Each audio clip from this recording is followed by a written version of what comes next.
හරි සාදරයෙන් පිළිගන්නවා ඔය YouTube channel එකට. අපි අද ගෙන ජ්‍යාමිතිය ප්‍රමේයයන් ගැන කියන මේ 6 වෙනි වීඩියෝ එක. මේ තමයි ප්‍රමේය 20.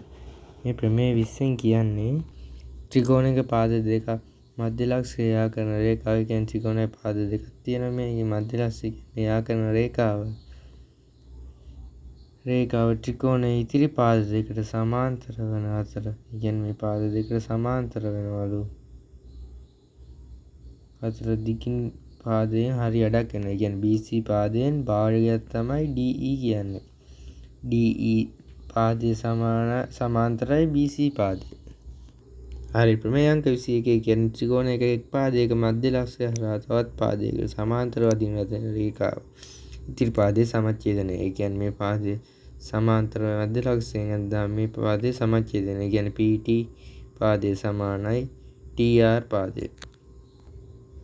ප්‍රමේය අංක 22 එකම ආධාරකය මත හා එකම සමාන්තර රේඛා අතර පිහිටි සමාන්තර අස්ස එකම වර්ගඵලය සමාන වෙනවා. ඒ කියන්නේ AB CD සමාන්තර අස්සයේ වර්ගඵලය සමානයි ABEF සමාන්තර අස්සයේ වර්ගඵලය.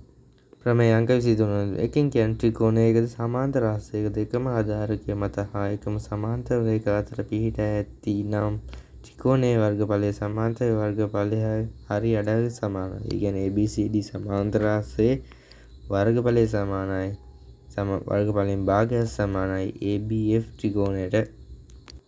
ප්‍රමේය අංක 24 කියන්නේ එකම ආධාරය මත හා එකම සමාන්තර රේඛා අතර පිහිටි ත්‍රිකෝණ වර්ගඵලයෙන් සමානයි. ඒ කියන්නේ ABD ත්‍රිකෝණයට සමානයි ABC ත්‍රිකෝණය. එකම ආධාරකය මත එකම සමාන්තර රේඛා අතර පිහිටි ත්‍රිකෝණ වර්ග මේ ත්‍රිකෝණ දෙකේ වර්ගඵල සමානයි.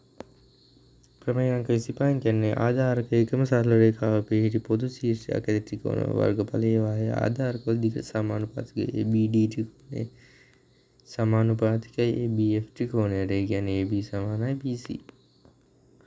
ප්‍රමේය අංක 26 කියන්නේ අපි කවුරුත් දන්න පයිතගොරස් ප්‍රමේය. කියන්නේ මේ අංශක අනුව කෝණයක ඇවිලා තියෙන පාද දෙක එකතුව සමානයි. මෙන්න මේ කර්ණයේ එකතුවට. ඒ කියන්නේ වර්ග වලට B වර්ගයේ ධන C වර්ගය සමානයි A වර්ගයට. ප්‍රමේය අංක 27 කියන්නේ ත්‍රිකෝණයක එක් පාදයකට සමාන්තරව අදින සරල රේඛාවක ඉතිරි පාද දෙක සමානුපාතිකව බෙදෙනවා. PS ඒ කියන්නේ එක් පාදයක සමාන්තරව අදින රේඛාව ඉතිරි පාදයේ සමානුපාතිකව බෙදෙනවා. PS පාදය සමානයි PT පාදය නම් SQ පාදය බෙදෙනවා TR පාදයෙන්.